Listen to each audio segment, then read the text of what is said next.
Bom dia, galera. Bom dia, meninos. Bom dia, meninas. Vamos, então, para a derradeira e última aula, né? Do caderno 4, frente 1, né? História, onde a gente vai falar da política indigenista brasileira. Para o primeiro 11, essa é a última aula. Já fizemos as aulas de índio americano, índio brasileiro, né? Para o primeiro 12, ainda na terça-feira, vamos trabalhar a questão indígena americana e a questão indígena brasileira ali, né? Então, essa aula configura para nós o fim, né, do caderno, o fim do nosso conteúdo anual de primeiro ano de ensino médio, e vamos discutir um pouquinho a política para o índio no Brasil, desde os primórdios até hoje, né? Então, basicamente, o que nós temos aqui? Com a chegada portuguesa ao Brasil, né, na Carta de Pero Vaz Caminha, né, o que era o escrivão da frota de Cabral, ele fala, né, do índio como gente boa, um índio simples, um índio que vivia a sua inocência no seu estado de natureza e tal. Mas não se enganem, não se enganem. Ao mesmo tempo que se fala desse índio como um gentil, como aquele quase gente que precisava ser salvo, bom, simples, vivendo na natureza, havia uma visão europeia, havia uma visão eurocentrista, né, em que olhava para o índio como gente bestial e de pouco saber. Ou seja, o relato do Pero Vaz Caminha, ao mesmo tempo que ele trata o índio como um ser a ser protegido, um ser envolvido e integrado à natureza, ele trata o índio como um ser bestial, um ser que não tinha capacidade ali, né? Bom, essa lógica indígena de abandono no início da colonização leva depois, com o fracasso e o declínio, né, da economia oriental para os portugueses, a eles olharem para o Brasil com mais atenção, buscarem a riqueza brasileira e passarem a escravizar o índio aqui no Brasil. Então, a gente precisa olhar que o Brasil viveu um período entre 1500 e 1532 de abandono. O índio permaneceu ali livre, leve e solto na sua terra. E, a partir de 1532, com crise no sistema colonial português no Oriente, e Portugal olhando para o Brasil como uma forma de ganhar dinheiro, principalmente com a cana, né, principalmente com o açúcar, o índio passa a ser vitimado pela escravização e pelo contato com o homem branco aqui. Basicamente, a ocupação da terra brasileira para a produção de açúcar, né, usou o primeiro índio e depois o elemento escravo, que nós já discutimos isso. O índio fugia, o índio lutava, o índio combatia, era escravizado e foi substituído paulatinamente pela escravidão negra, que tinha um alto valor comercial, né? O que vai acontecer? Nesses choques entre portugueses e índios, nós vamos ter violentos ataques indígenas, repressão violenta do governo português, e com a chegada do primeiro governador-geral, mandado pelo rei de Portugal para colaborar com o sistema de capitanias hereditárias que não havia dado certo aqui no Brasil, é dada uma ordem para que esse governador colocasse ordem no Brasil, atacando esses índios, destruindo esses índios, né? Matando quase todos e tornando cativos, tornando escravos os que sobrevivessem ali. Isso seria um exemplo da força do poder português no Brasil contra qualquer rebelião indígena ainda no século XVI ali. Galera, a história da vida indígena no período colonial, ela foi marcada pela violência, ela foi marcada pela destruição de povos indígenas, foi marcada pela dominação escravista, né? E, por outro lado, também, né, a gente não pode esquecer pela ação dos jesuítas. Os jesuítas que vieram para o Brasil no intuito de catequizar o índio, de converter o índio ao cristianismo, né, trazendo a fé católica, trazendo uma educação cristã católica para o Brasil, eles acreditavam que iriam salvar os gentios, esse quase gente, que era o índio, né, convertendo eles ali. Agora, a gente não pode olhar e pensar somente, nossa, o jesuíta era um protetor, defendia o índio, o jesuíta era bonzinho e tal. Não. O jesuíta estava inserido no processo de colonização. O jesuíta era um elemento que facilitaria a colonização ao converter o índio, ao catequizar o índio. E o jesuíta não aceitava as práticas indígenas. Por exemplo, O ato místico da pagelança, em que o pajé fazia um ritual, né? Isso não era aceito pelo jesuíta, não era aceito pela catequese, né? Então, o que acabava acontecendo, né? Apesar deles cuidarem dos índios, apesar deles educarem os índios, apesar deles supostamente protegerem o índio, eles acabaram funcionando como instrumento de colonização, eles acabaram funcionando como instrumento de destribalização do índio. O índio perde a sua cultura, perde o modelo tribal, perde o modo de vida e vai ser dominado pelo homem branco. Então, as missões jesuíticas ou reduções jesuíticas, que é onde fazia a catequese, uma foto que vocês estão vendo de uma missão lá no Rio Grande do Sul, era onde você tentava fazer todo o processo de aculturação do índio, onde você levava o índio a entender, a perceber e aceitar por imposição a cultura e a religião europeia, e isso acabava desmontando o mundo indígena, convertendo ele ao cristianismo, convertendo ele à cultura do homem branco, né? E facilitando, de alguma maneira, o processo colonial ali. A gente percebe que, durante o Brasil colônia, a Igreja Católica foi o grande sustentáculo ideológico para dominar os índios aqui, né? Numa bula papal de 1529, né? Ele fala do direito, né, dos povos precisarem participar do reino dos céus, né? Nem que fosse pela força. Quer dizer, o jesuíta, pelo bem ou pelo mal, deveria converter esses índios para que eles tivessem um lugar no reino dos céus, segundo a igreja, né? E as leis de Portugal no período, elas eram muito dúbias, elas não criavam uma situação clara para nós. Por quê? A lei proibia a escravização indígena, perdão. O índio não poderia ser escravizado. Mas, ao mesmo tempo, a lei abria um precedente que, se o índio começasse uma guerra, o índio poderia ser atacado, destruído e escravizado. Galera, não pode escravizar, mas pode ter uma guerra justa. E aí o conceito de guerra justa é exatamente isso. Se o índio ataca primeiro, se o índio toma a iniciativa de atacar o homem branco tem o direito de atacar esse índio, matar parte deles numa guerra, seria natural, pela guerra justa, e escravizar os demais.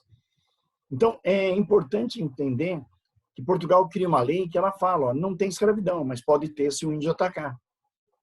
E é claro que o colonizador vai provocar esse índio, vai cutucar esse índio para que ele atacasse. E aí sim ocorresse a guerra justa em que pudesse haver o confronto e a dominação, né?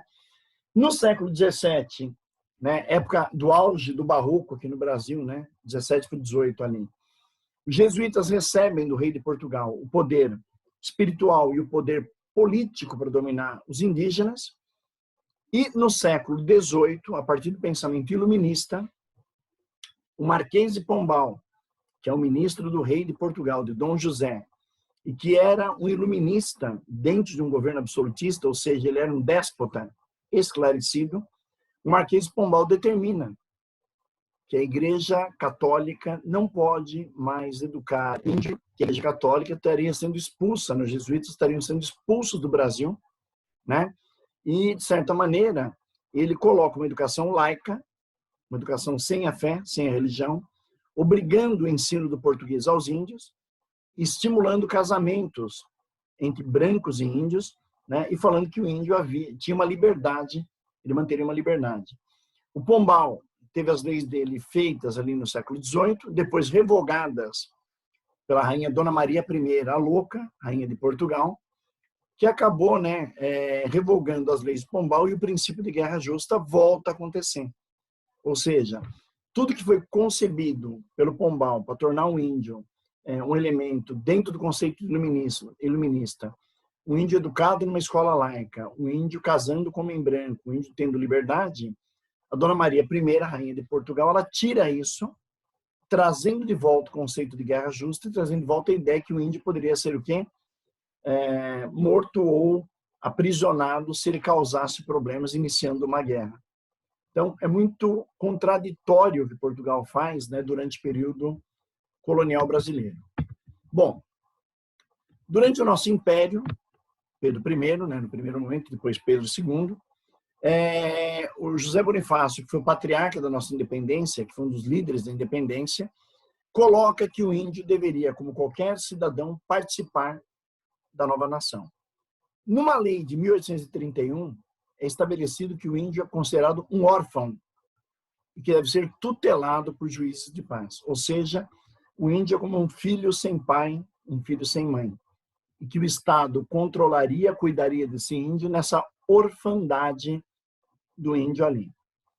Em 34, durante o Império ainda, no período que nós chamamos de regencial, entre o primeiro e o segundo reinado, né, as províncias do Império, ou seja, que são os estados hoje, né, as regiões provinciais, passam a ser responsáveis pelo índio. Cada região provincial tem que criar uma diretoria para cuidar do índio, cuidar da questão indígena, e é proibida a escravidão indígena a partir dali. Quer dizer, somente no século XIX é legalizado o fim da escravidão do índio no Brasil. Até lá o índio poderia ainda ser escravo, né? E no segundo reinado, com a aprovação da Lei das Terras, que é uma lei criada pelo Dom Pedro II, e que dizia que só podia ter terras no Brasil quem tivesse dinheiro, e a terra só poderia ser adquirida através de compra, e o comprador deveria apresentar um documento de compra da terra. Isso cria uma situação terrível para o índio. Por quê? Porque o índio estava aqui há milhares de anos e, a partir de agora, ele é visto como invasor. Por quê? Porque ele não tem documento. Ele não tem uma comprovação de que a terra era dele. E aí o que vai acontecer? Esse índio vai ser tirado das suas terras, numa lei absurda, dizendo que somente quem tem documento pode, né, documento de compra, pode ter acesso à terra. Esse índio vai ser expulso, esse índio vai ser tirado da sua terra. Isso vai gerar uma série de conflitos, vai haver uma matança de índios no Brasil, no Império, por uma lei absurda que, colocada pelo Império, falava: só pode ter terras no Brasil, adquirir terras por compra, e a pessoa tem que apresentar o documento de compra. Gente, que documento de compra o índio tinha? O índio não tem documento de compra da terra, o índio nunca comprou, o índio viveu aqui, o índio estava aqui antes do português. E essa lei absurda, essa lei imoral do Império Brasileiro, tira a possibilidade desse índio continuar na sua terra, já que ele não pode comprovar, absurdo isso, comprovar que a terra era dele. Então, isso gera um debate muito grande na época, gera uma crise muito grande, os índios vão se rebelar e vão ser mortos, muitos deles em rebeliões nesse período, né? E, finalmente, durante a República Brasileira, a partir de 1889, né, nós observamos que a nossa Constituição, né, brasileira não definia muito claramente a condição do índio, né? Apenas dizia no Império que esse índio era um órfão, como se fosse um filho sem pais, perdido aqui no Brasil, né? E aí, em função dos conflitos ocorridos entre brancos e índios no final do Império e no início da República Velha, principalmente aqui no sul do Brasil, onde os imigrantes chegaram para colonizar e acabaram entrando em choque com os indígenas da região, houve, naquele momento, um extermínio muito grande de índios. Os imigrantes chegaram, ocuparam as terras, começaram a matar os índios. Isso tomou uma proporção tão grande que o mundo inteiro ficou sabendo que o Brasil tinha uma política de extermínio de indígenas ali. Para resolver isso, foi criado, durante a República Velha, o SPI, o Serviço de Proteção ao Índio, que ficou coordenado na época pelo Marechal Rondon, um personagem muito interessante, né, porque é o cara que vai integrar o Brasil, que vai entrar dentro do território inexplorado do Brasil até então. O Marechal Rondon teria o trabalho de demarcar terras no interior do Brasil, criar reservas indígenas, pacificar os índios e integrá-los à sociedade. Um detalhe, sem usar a força. Teria que ser uma pacificação tranquila, teria que ser uma demarcação de terras sem conflitos, teria que ser uma integração do índio sem a violência. O Marechal Rondon, militar do início do século XX, né, inicia o processo, ele vai integrar as diversas regiões do Brasil, considerado no Brasil, Marechal Rondon, por fazer a integração regional, né, como o pai das comunicações aqui no Brasil, o cara que iniciou o processo de integração da comunicação no território brasileiro. E o Rondon fez um trabalho levando para o interior do Brasil militares, engenheiros, cientistas, médicos, cineastas, para filmar estudar, analisar, criar situações de proteção e de ação para dar o reconhecimento das terras indígenas, a dignidade ao povo indígena ali. Galera, a partir desse trabalho do Marechal Rondon, do SPI, a gente começa a colocar nas nossas leis, né, as questões relacionadas à questão indígena, que até então não eram leis constitucionais. Então, a partir das leis de Vargas, em 34, 37, da lei de Dutra, em 46, da lei do regime militar, em 67, da lei da Constituição de 88, passa-se a observar com mais cuidado as questões do índio, né? E em 67, em pleno regime militar, é criada a FUNAI. A Fundação Nacional do Índio substitui o SPI. Em 69 é criado o Estatuto do Índio, né? Uma nova lei no Brasil. E por essa legislação, o índio não é mais um ser tutelado pelo Estado, o índio não é mais o órfão incapaz. Mas a lei 67, a lei da FUNAI, fala que o índio ele é relativamente capaz e compara o nosso índio a um jovem de 16 a 17 anos na forma da lei. Então, as punições da lei, as questões da lei, é como se o índio, qualquer um deles, fosse comparado a um adolescente dentro da questão legal brasileira. Ou seja, essa relativa capacidade do índio, e você está pensando no quê? No século XX, nós estamos aí nos anos 60, é muito complicado pensar no índio como relativamente capaz. Isso é uma coisa que a lei deixa muito a desejar, a lei cria uma situação muito estranha dessa capacidade relativa do índio ali.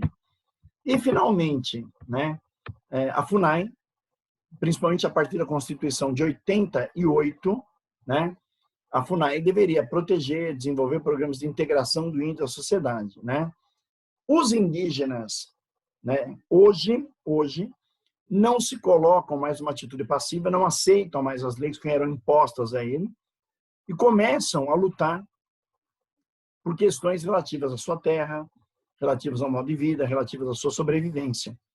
Então, é interessante que o índio foi passivo durante todo o tempo e foi vendo as imposições dele ser um cara tutelado, uma hora, outra hora ele ser um cara órfão, depois em 67, 69, hein, ser um cara relativamente capaz, né?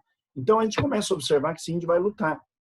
Só que essa luta indígena, onde eles colocam o direito de lutar, o direito de ocupar terras, o direito de invadir prédios da FUNAI, quando a FUNAI não atende os interesses deles e não atende o interesse da luta do índio pela terra, isso acaba gerando, de certa maneira, né, problemas legais. Por quê?